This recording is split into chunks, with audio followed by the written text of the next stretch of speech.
Liver foundation west বেঙ্গলের শাখা Chandrakanta institute of nursing and health সায়েন্সেসের উদ্যোগে আয়োজন করা হলো ফার্স্ট কলকাতা নার্সিং কনফারেন্সের। মানুষকে পরিষেবা দিতে নার্সদের অপরিহার্য ভূমিকা, প্রযুক্তির সঙ্গে নার্সিং পেশায় কী উন্নতি হয়েছে, এছাড়াও নার্সিং পেশা সংক্রান্ত বিভিন্ন বিষয় নিয়ে আলোচনা করতে কলকাতার ধনধান্য অডিটোরিয়ামে আয়োজন করা হয় কনফারেন্সের। 2020 সালে Chandrakanta institute of nursing and health সায়েন্সেসে শুরু হয় 3 বছরের general nursing and midwifery course.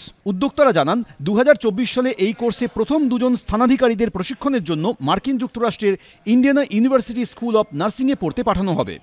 Chandrakant institute থেকে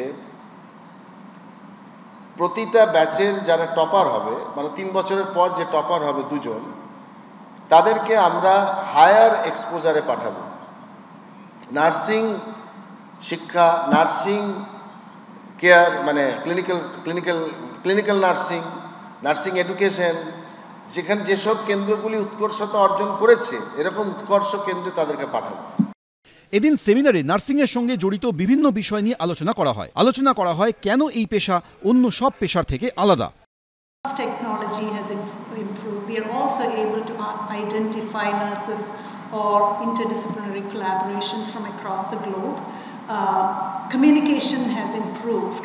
নার্সিংয়ের ক্রাইসিস অনেক দিনই ছিল। ট্রেনিং স্কুল বা কলেজ অনেক খুলেছে, কিন্তু সেটা প্রোডাক্ট বেরোতে তো সময় লাগবে। ডিপ্লোমা কোর্সের জন্য 3 বছর সময় লাগে, আর ডিগ্রি কোর্সের জন্য 4 বছর সময় লাগে।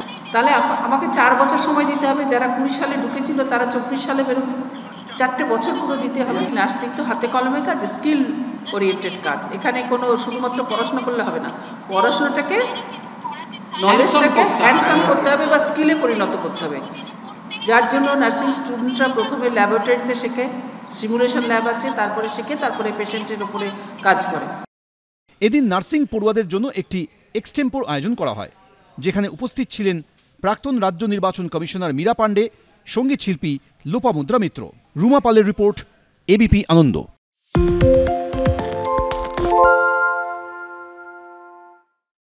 সত্য অন্তহীন, সত্যের খোঁজও তাই, সত্য সন্ধানে তাই আমরা অক্লান্ত, অকুতভয়। এবিপি আনন্দ নতুন ভাবনার প্রতীক, যা মনে মুক্ত, তথ্যে যুক্ত এবং যাবতীয় সীমানার বাঁধন থেকে মুক্ত। সীমা না শব্দটির মধ্যে লুকিয়ে আছে মানা শব্দটি, যেন চোখ রাঙানি এক অদৃশ্য বেড়াজাল, যা আটকে রাখে আমাদের এক ছোট্ট গণ্ডির মধ্যে। একমাত্র সঠিক খবরই গড়ে তুলবে এক মুক্ত সমাজ। সেই জগৎ গড়ার লক্ষ্যে কোনো সীমানার ঠুকুটি আমরা মানব না। এবিপি আনন্দ এগিয়ে থাকে, এগিয়ে রাখে।